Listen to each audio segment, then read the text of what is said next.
welcome to the 21st century. Don't worry, through the magic of video, we took all the other stuff out.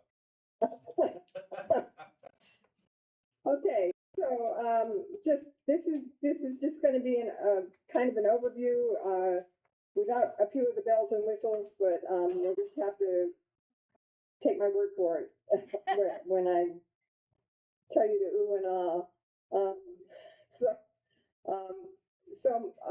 I started going to sea in the 1980s.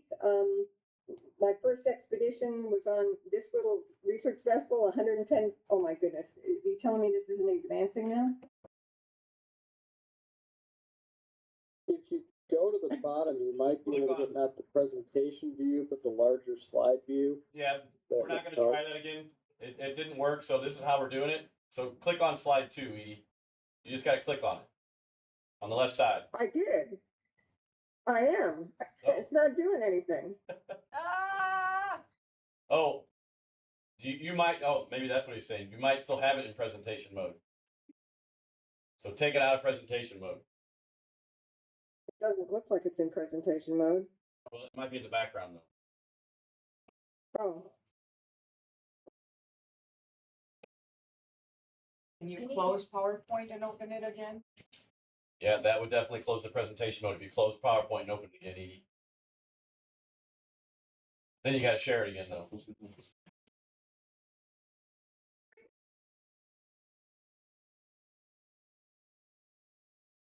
Not advancing. So go ahead and just close PowerPoint and open it again and share it again. I think your presentation is still running in the background. Okay. Which is why I won't let you control that screen. So open it and share it again. And don't start presentation this time. Okay.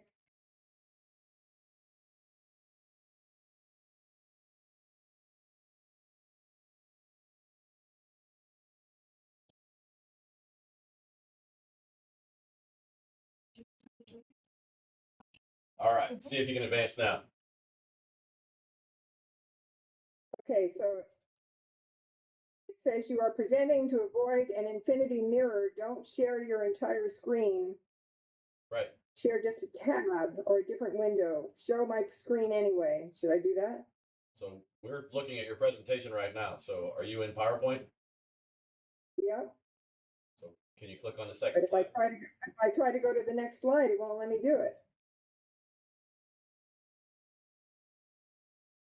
Hang on. There must be another way to do this. Yeah.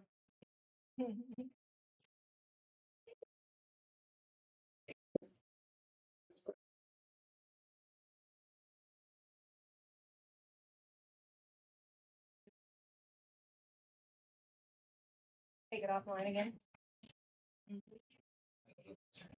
Okay, we're going to do this without slides. I'm going to just talk to you. That's okay, Edie. We appreciate it. Thank you. What's that? I said that sounds perfect. We appreciate it. Okay, so the background story here is I started going to sea in the 1980s, and that was how we knew about life in the deep sea in those days. Was we dragged nets behind ships. The first ship I went out on was a little 110-foot vessel called the Valero. I went out in 1982, and we were, think about it, the largest living space on the planet, and mostly how we knew about life down there is we dragged nets behind ships, and we brought the animals up into our world and tried to understand them from that perspective. I was very fortunate because I was going out with a scientist that had developed a new kind of net system that allowed us to bring the animals up alive. So a lot of people think when you bring animals up from the depth, they die because of the pressure change. It affects many of the animals, but most of them don't have air-filled spaces in their bodies, so they're okay if you bring them up, if you can keep them cold. That's the trick, because if you bring them up through surface waters, they're basically cooked alive. And so the net system we were using had a caught end on the end of the net that you could close at depth, and it was insulated. So you bring the animals up and you bring them into the lab, and we would dump the catch into a big basin, and then sort through it. And everybody's just diving in with their hands into this icy, icy cold water. And I went right along with them and came out with a big red shrimp the size of a hamster. It was spewing bioluminescence out of its mouth like a fire-breathing dragon. And the liquid light was pooling in my hand and dripping down between my fingers. And swirling around inside the bucket were just all of these amazing, amazing creatures. All of these fish that had lights on their bellies that they use as a type of camouflage called counter illumination. And there were shrimp and krill. All krill are bioluminescent. There were fish that are the most common vertebrate on the planet. It's called cyclothone, or it's the bent-toothed bristlemouth. And it's got all these light organs on its belly that it uses for camouflage. Because out in the open ocean environment, there's no trees or bushes to hide behind. And so the animals can only hide by either going down deep enough so that it's completely dark, or if they don't go all the way down, then they produce light from their bellies that exactly matches the color and intensity of light penetrating from the surface. And if a cloud goes over the sun, they dim their belly lights and they just disappear. It's the perfect cloaking device. And then there's animals that use it to find food, either by lures or with built-in flashlights, or to attract mates. The anglerfish, the lure of the anglerfish, it used to be thought that the different shapes of lures were to attract different types of prey. But actually now we believe that the different shape of the lure is how the male recognizes the female, because the male in the anglerfish world is a dwarf male. He's very tiny compared to the female. And his only hope for existence on the planet is as a gigolo. He's got to find himself a bit, and he's got to latch on for life, because he seals the relationship with an eternal kiss. Her flesh and his flesh fuse, and he becomes nothing more than a little sperm sac, which is the deep sea version of women's lib. So all of these amazing creatures, and I wanted so desperately to know what their world was like down there, because in those days, I mean, clearly there was all these animals making light, but what did it look like down there? And there were no cameras that could record it. The only way you could know about what bioluminescence looked like in the deep sea was to go see it for yourself, which meant submersibles. And so I got an opportunity to make a series of dives in a deep sea diving suit called WASP that was developed by the offshore oil industry for diving on oil rigs down to 2,000 feet. And it's kind of this metal suit. It's called WASP, not because that's an acronym. It's just somebody thought it looked like the insect. It's got a yellow body and pincers, Michelin man arms with pincers on the end of them and a bubble head. And it was an incredible experience. I mean, diving in WASP completely changed my understanding of the nature of life in the ocean. It also changed my understanding of the expression colder than a witch's tit, because it was cold in that suit. The deep sea is very cold, and that's a metal suit. And I made as long as 5-hour dives, and I'd come up from those dives with my teeth chattering and my lips blue.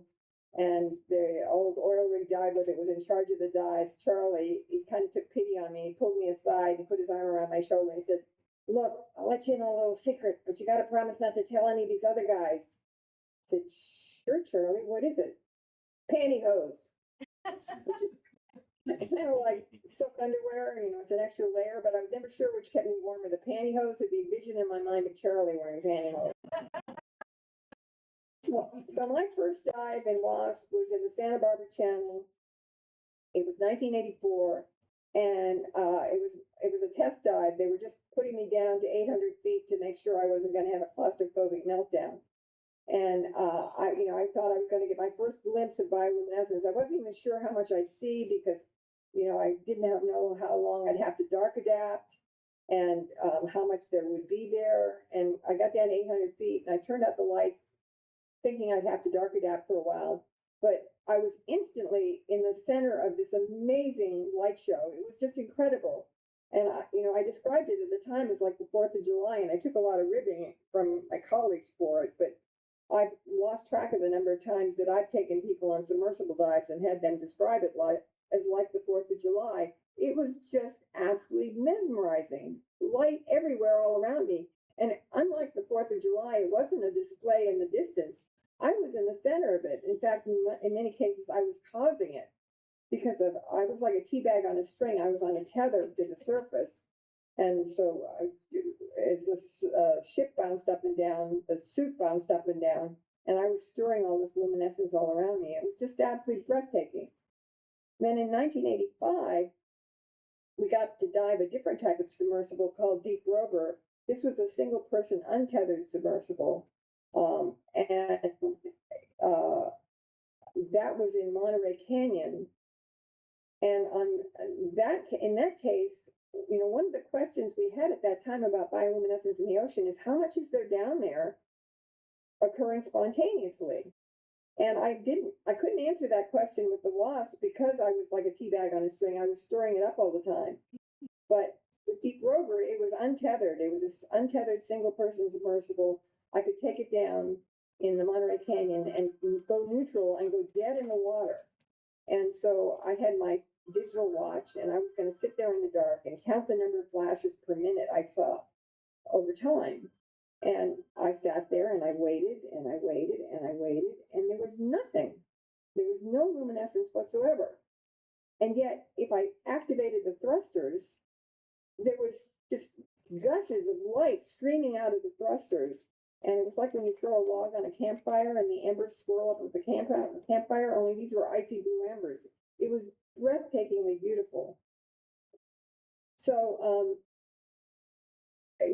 diving in WASP, I got this amazing sense of how much luminescence there was in the ocean.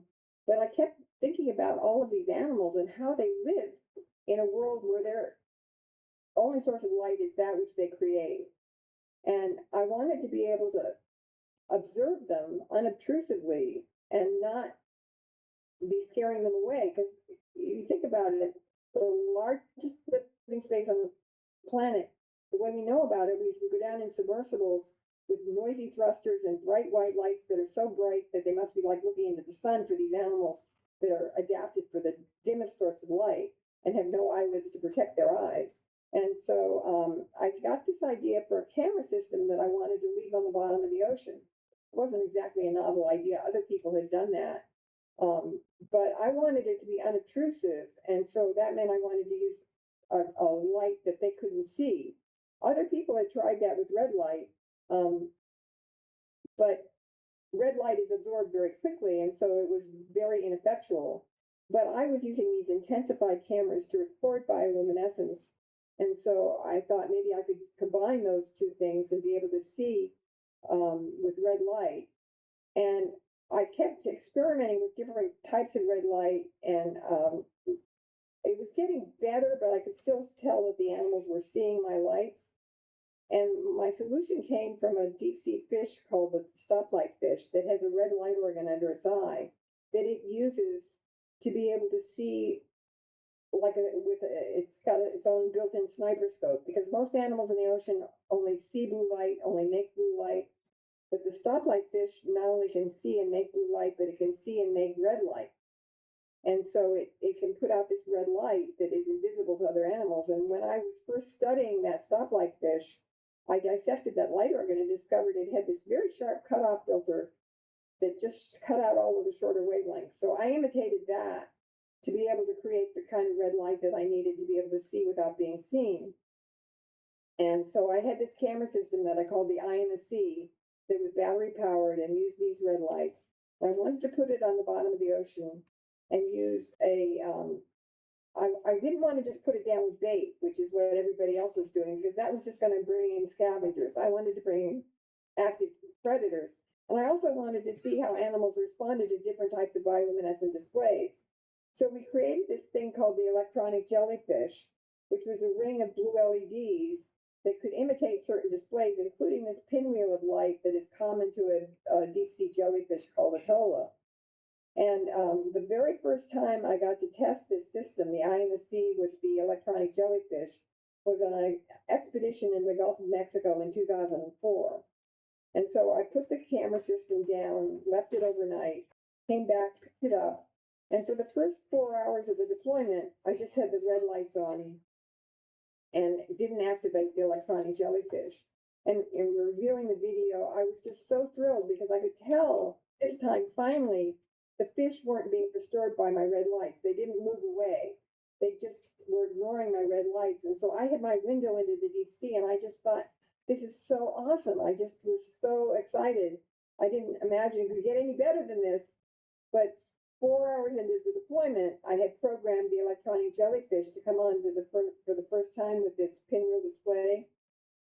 86 seconds after that came on for the first time, that pinwheel display came on for the first time, we recorded a squid over 6 feet long, completely new to science, could not even be placed in any known scientific family. I could not have asked for a better proof of concept. I had been saying for some time that we needed a new way of exploring the deep sea, that we were scaring the animals away. And I had been trying so hard to get funding for this, and being told by the funding agencies they didn't want to fund it because they kept asking me, well, what will you discover? And I kept saying, that's the point, I don't know. I keep scaring stuff away. And so I went back to them with the video of this 6-foot squid, completely new to science, not even in any known scientific family. And I said, this is what we will discover. And they gave me $500,000 to do it right, which involved creating the world's first deep sea webcam, which went into Monterey Canyon. And it too had the electronic jellyfish. And again and again and again, when I activated that jellyfish, we would see squid attacking it. It was just incredible bait for squid. And so I gave a TED talk where I showed that video. And one of the people that was on that TED expedition, which was on a ship actually, was Mike Degree, who had been hunting giant squid most of his life. And so he got really excited and he said, well, you think this could be used to bring in giant squid? Because there have been all of these expeditions over the years. It was to be able to film a giant squid in its natural habitat was the holy grail of natural history cinematography. And I said, yeah, I thought it probably would work because, I mean, giant squid have the largest eyes of any known animal in the animal kingdom. I'm sure they're visual predators. I bet it would attract a giant squid. And so Mike got me invited on this expedition off Japan that was funded by NHK and the Discovery Channel. It was in the Ogasawara Islands, which is an archipelago about 600 miles south of Tokyo. And I had a new version of the eye in the sea that I called the Medusa, which instead of putting it on the bottom, it could float around in the midwater. And so we deployed that in these waters. And the first time we deployed it with the active electronic jellyfish that we were using, we recorded a giant squid for the first time. And it was a huge deal. And there's a video which I was going to share with you, but there's a TED talk that you can see it on where you see a bunch of scientists just absolutely losing their minds as we get these recordings, and me saying, oh my God, at a decibel level that only dogs can hear.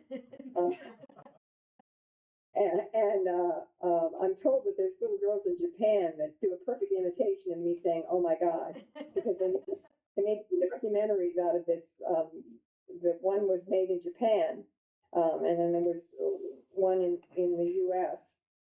The Discovery Channel version, they originally called Giant Squid, The Monster is Real.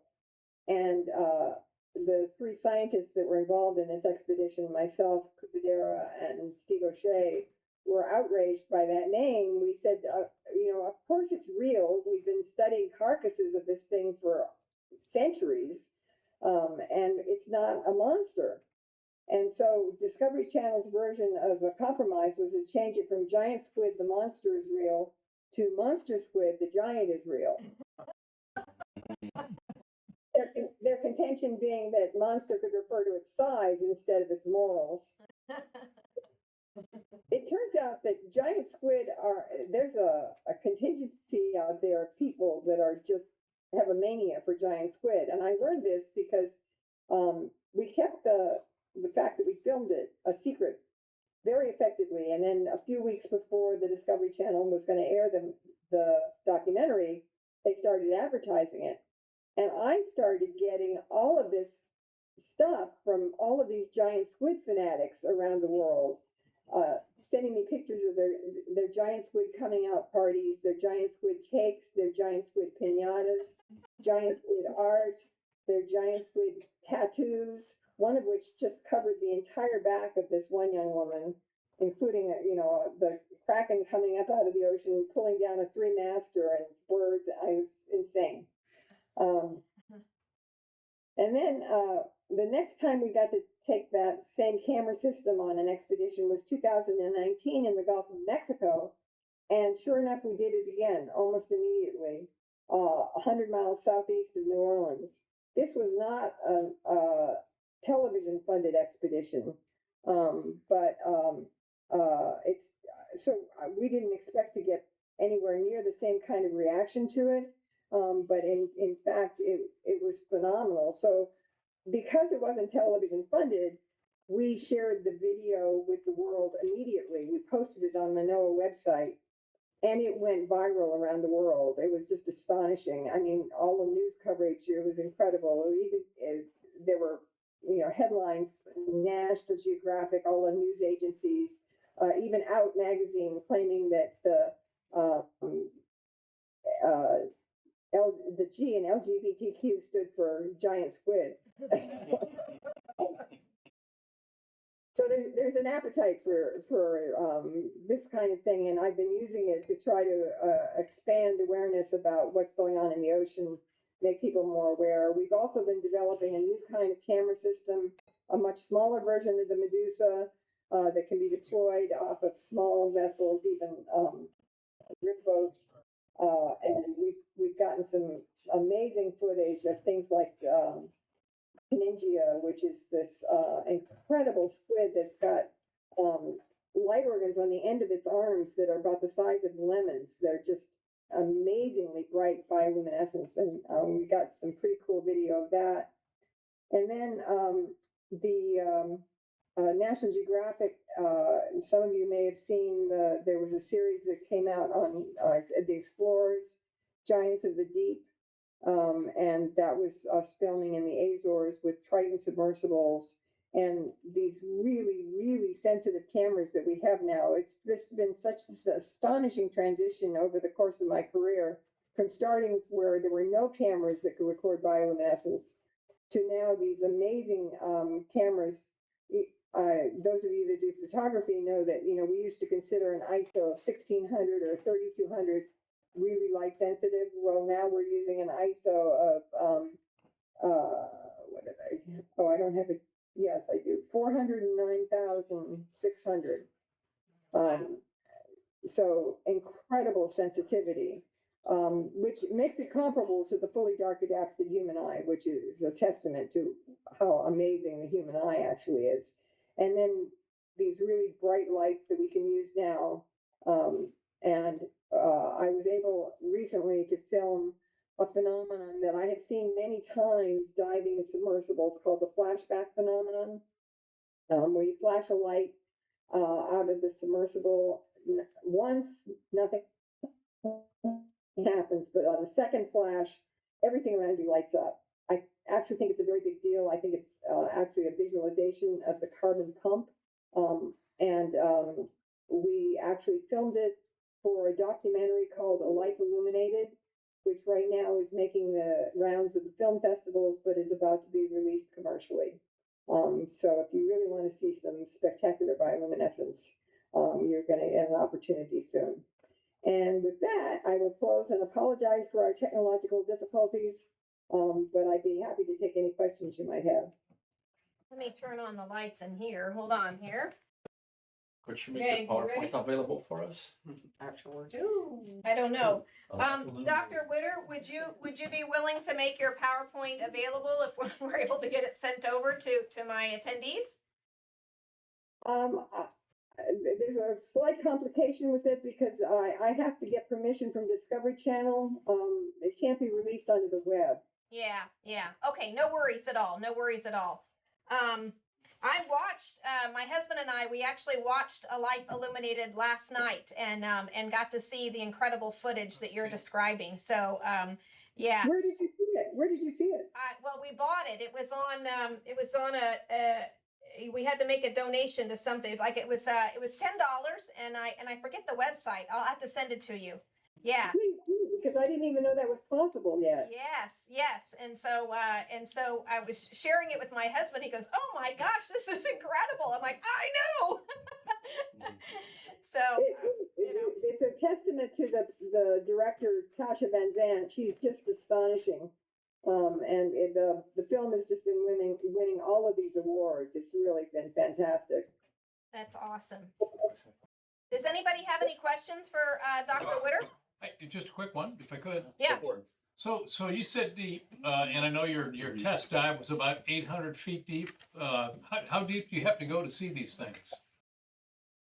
To see bioluminescence? Yeah, with the big octopus in particular, the giant squid.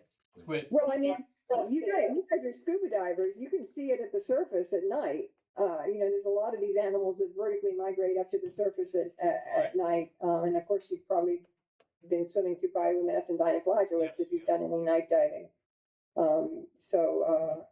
It's there.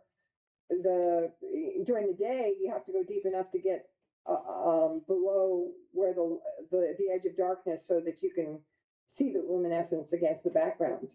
Okay.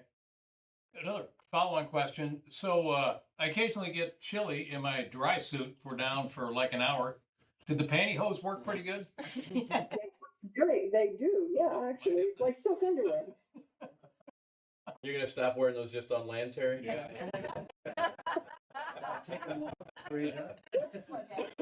A warm I have a diver is question. a happy diver. Sally has a question. Okay. What was the name of the film that you saw now? Say it again. Oh, it's called A Life Illuminated. A Life Life- Illuminated.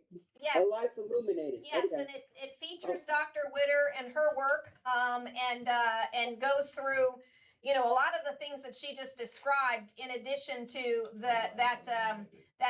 the research trip to the Azores. Okay. Yeah, which is the most current work. So what I found interesting, Dr. Widder, is that these expeditions to take a submersible on that can go down to these depths, those are not cheap expeditions. No. And so trying to convince, when you described that, I remember there was quite a gap in when you were talking about this concept of the eye in the what was it called? The eye In the sea. eye in the sea, and then being able to finally get funded to put it to use. I mean, you had to scrimp and save and cajole and try to cobble together funding to take that out. Is that true? Oh, yes, that's true. In fact, one of the slides that I was going to show you tonight was the electronic jellyfish that we created. Yeah. The epoxy mold that we used, you can still see the word Ziploc. Yeah, we scrimped.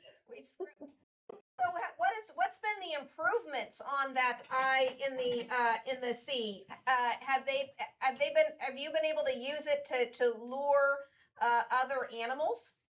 Yeah, so we definitely used it for other animals.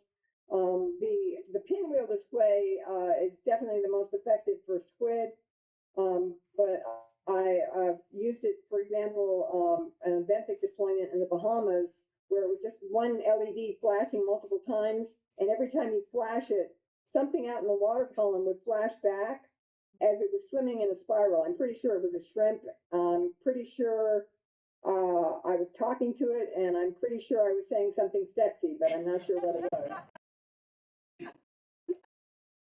It's funny you mentioned the Bahamas. I remember one time we were out in the Bahamas on a night dive, my husband and I, and the rest of my group had gone up onto the ship, but we were still underwater. and I'm not sure what happened, but all of a sudden the entire ocean bioluminesced. And the people on the ship noticed and turned off all the house lights. But my husband and I got very lucky because we were just like in 15 feet of water, but just, neutral. And it just was like being in a planetarium. And it was the craziest thing. And I'm not sure what set it off or what the event was, but it was pretty miraculous to see it, Did it look like a string of dots? It did not. So that's like the ostracod thing, right? Right, right. Yeah, no. I wondered what that was.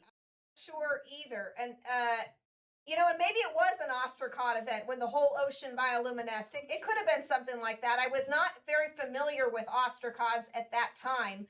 And it didn't seem like it was doing that little dot thing, but it might have been something like that. But I know exactly what you're talking about when you see it in action and you're trying to describe it, I mean, it's so hard.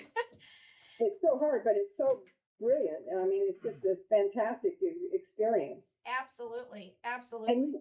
And you guys, as night divers, have such a great experience compared. A lot of people, the first time they see bioluminescence is in the head on the ship, because toilets on ships are flushed with unfiltered seawater that often have bioluminescent dinoflagellates in it. And so their first experience can be less than aesthetic. Sounds a little frightening. Yeah, well, if you stagger into the head late at night and you're so toilet hugging sick that you forget to turn on the lights, Yeah. you may think you're having a religious experience. Question? Yes. Any harrowing experiences when you were at depth? Yes, ma'am. Yes. Yeah. Well, this is Andrew. Hold on just a second, Andrea. She's going to answer the harrowing experience question. Hold on. Okay. Yeah, so there've been a couple. One of the worst was, I start my book off with it actually, was in Monterey Canyon in Deep Rover. So it's a single person submersible. As a pilot, you're responsible for doing all the pre-dive checks. And the last thing you do before the dive is you go and you use the head, because there's no toilet down there, and it's many hours dives. And so while I was at the head, the chief scientist was talking to the controller on the dives, and pointed out that if we had to ever drop the ballast, if we were in a trap situation, the pump handle that you had to use to sever the link to the ballast weight would bump the handle on the seawater inlet valve. And so the controller, Peter, said, "Oh, no problem." And so he counterclockwise turned the valve handle to be able to reach the Allen screw Oh. to take the handle off, and then put the handle and the wrench in the toolbox behind my seat. And nobody told me when I came out of the head that any engineering had gone on in my absence, which is so not what you do. So I'm in the water, and right away I started to hear a noise that I hadn't heard before. Actually, the inside of a sub is kind of noisy because you've got scrubber fans running. But there was another noise that I'd never heard before, this high-pitched whine. And as I was dropping down through the water column, it was getting louder and louder, and I kept leaning over, trying to figure out where the sound was coming from. And eventually I leaned so far over that my feet slid down the inside of the sphere, and I was in stocking feet. And my stocking feet went into ankle-deep water, seawater, bottom of the sub, coming into the seawater inlet valve. And if the appropriate response under those circumstances is panic, which I definitely felt. And so I jammed on the thrusters and I blew ballast all at the same time. And then there was just this interminable period of thinking, am I already too late? Because the ballast control on the sub was just so on the edge. I might have already been too heavy to come up. But it shuddered and then started to come up, and I got to the surface, and they managed to pull me out. And when they cranked it, gallons of water came out. And the controller on that particular dive has never worked in the offshore oil industry again. Well, I remember watching from the, it might have been the A Life Illuminated, that you said that they were able to pour out all the water and dry it within a few hours, and you were right back in it, going back down. Yeah, it hadn't passed the electronics panel, so Yeah, they could dry it out. So I was back in within an hour. crazy. I love Yeah, it. well, I was definitely getting back on the horse. Amen. Amen. All right, Andrea, you're up. Okay, well, it's very noisy here and I apologize, but first I wanted to thank you for persevering. It was a great talk, even without pictures. And I wonder, I imagine most of the organisms that you see as being very small, except this giant squid. Were there other large things down there? That would be my Yeah, question. So some of the largest things are jellyfish. I mean, some of them are huge. And there are siphonophore chains that are chains of jellyfish that are meters and meters long, 50 meters long, crazy lengths, and they light up like you wouldn't believe. So once when I was diving wasp, I brushed against one end of one of these siphonophore chains, and it lit up so bright I could read all the dials and gauges inside the suit without a flashlight. It was just astonishing. But there's other things. There's one of the things that we talk about in A Life Illuminated was a gulper eel.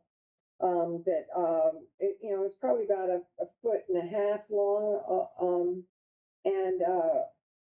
Gulper eel is just the weirdest creature you can imagine. It's just got this very strange mouth that in A Life Illuminated we show video of it actually blowing up like a balloon, which we didn't even know could do that before we captured that video. At the end of its very, very long tail, it's got a light organ, a bulb light organ. No idea what it uses that for. The joke is, does it do yoga? Does it dangle it in front of its mouth or as a lure? And then it's got this stripe down the length of the body that flashes so bright that when we saw it in the lab on the ship under fluorescent lights, it was so bright that everybody gasped. Wow. There's just crazy animals down there that use light in ways we just haven't even begun to understand yet.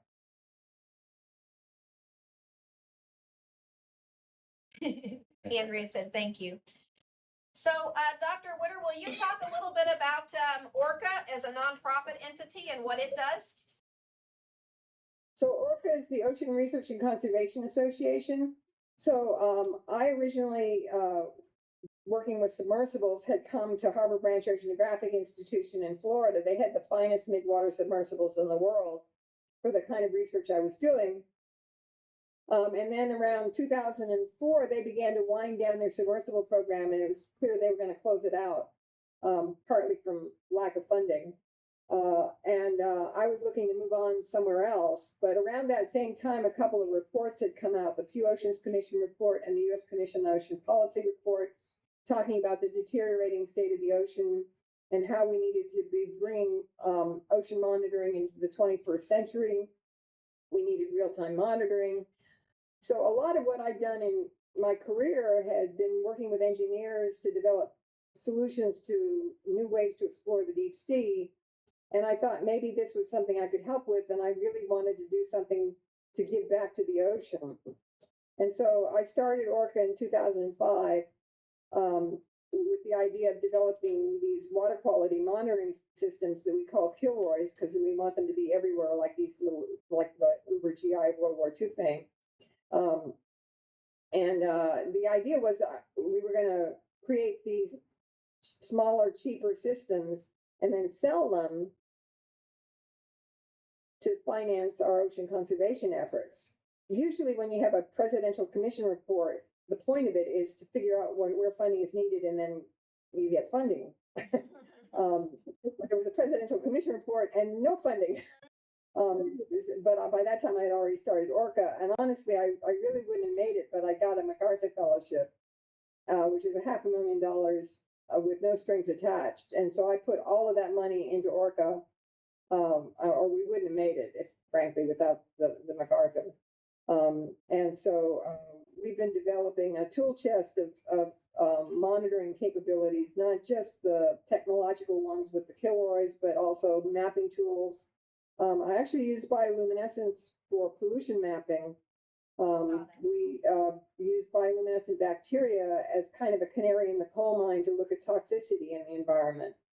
And we have a very extensive citizen science group that just contribute tremendously to our efforts. So it will help us with the pollution mapping and with maintaining our water quality testing capabilities. Yeah, I saw on the website, the Orca website, the imagery that you can get where it shows you've got the bioluminescence, and it shows in the areas where there's pollution and stuff like that in the rivers and stuff like that. So is that just in the Florida area, Dr. Widder, or is there other places? Yeah, we have worked in other areas, but primarily in Florida. So the Indian River Lagoon, where we're situated, was once called the most biologically diverse estuary in the United States. It's the nursery for the ocean. It has a huge impact. And so we're trying to develop a tool chest of pollution mapping tools that then can be applied in other places around the country once we get them perfected. Yeah. Once again, that funding, So- right? Yeah, that funding, exactly. Cindy? I was just gonna say.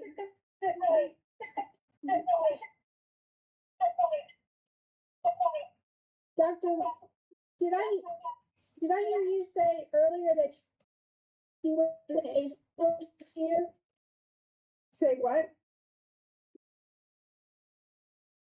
Did you hear me say what? Cindy, can you repeat that? Yeah. Did I hear you say, I think it's gonna echo. Just So did I hear you say earlier that you're working in the Azores this year? No, I worked in the Azores in 20, let's see, I think it was 2002, 19. 2004. Oh. But not this year. Yeah, we've got a trip Okay. planned. We've got a You're gonna be there in like September. It's beautiful there, just absolutely exquisite. I love that You're area. gonna love diving in the Azores. Yep, I got Kathy here with me. She's joining us, and Cindy and Mike are going. So when I saw that video of I think that's the opening of A Life Illuminated. Is the Triton the submersible right in the Azores and stuff like that, Yeah. going down to 1,000 meters. I'm pretty sure. And they were That's showing right. a couple spots, and I was trying to see. I was like, ooh. Obviously, we're not going that deep, but so. It's just an amazing animal life there, though. I think you're gonna have a wonderful time. So I think you had talked a little bit about this, and I agree with this, that we know, I think you had mentioned, I don't know if this number has increased, but we've only explored 5% of our oceans, and that there's just so much to learn, and yet, as you were talking about, there's just not the funding there, and yet there's so many scientists like yourself and others that persevere and are trying to map the oceans and see these different things. Have you guys improved on the technology of the like trying to find the different kinds of light sources that for different kinds of animals? Yeah, and we're trying to do more of that, but it's just continually underfunded. It's kind of ridiculous when you think about the comparison between what we're spending on space exploration versus ocean exploration. Because we are an ocean planet, and this is the life support machinery for our planet. It's the only rock in the universe that we know of that sustains life, and the ocean has everything to do with that. And we have so little understanding of how that works. and we've explored so little of it in so many limited ways. It's just absurd. Well, and the fact that you're talking about some of these creatures and we still don't know what the light is doing, right? We still Right. don't know what it means, right? Exactly. You know, so I look at all my young people and I'm like, come on, let's you know, there's all kinds of opportunity to pursue some really, really cool things out there. But so as divers, right? Me and most of my community are divers, and we're natural ambassadors to the ocean. What can we do to support you and your efforts? What can we do to help? Well, I think we need to be a lot more aware of the impact we're having on the ocean, especially in the coastal zone environments like the estuaries. Estuaries are such a small percentage of the ocean as a whole, but they have such a outsized impact because they are the nursery for the ocean. And the stuff that's running off the land, our mismanagement of the handling of biosolids and the pollutants that are entering our oceans are truly alarming, and just people are unaware and need to be more aware of what's coming off the land and going into the water, and also what we're doing on the bottom of the ocean with these bottom trawling systems that are just devastating the bottom of the ocean. And now we're talking about deep sea mining. So we're destroying the ocean before we even know what's in it. Yeah. I agree. So it's just trying to spread the word and be ambassadors and encourage people to educate themselves. Absolutely. Yeah. So I want to, because we didn't get a chance to see some of your videos, I want to make mention of them. So once again, she's done several TED Talks, and I've watched them throughout the day. So do Google that. She's got some TED Talks, one in, I think it was 2010, 2011, and 2013. And all have some great video and footage. In one, you even brought kind of like a show and tell. You had a bottle and then turned off all the house lights and shook it, and everybody oohed and awed when the bottle, kind of like when we do open water and we do advanced open water, we do the night dive and we settle down into the sand and then shake our hands and the whole ocean, bioluminescence. So that was pretty cool. And then, of course, A Life Illuminated. So just like you said, it is out there. It is available. I paid $10 and watched it last night. And it's a full-length documentary on Dr. Widder's work, and showcases the submersibles and then the squid. So that the giant squid, it's just the footage is phenomenal. And so I encourage you guys to go out and take a look at that. And it also features the pinwheel of light that she's talking about, that's reminiscent of that jellyfish. So you can actually see what that looks like in action, and it's pretty cool.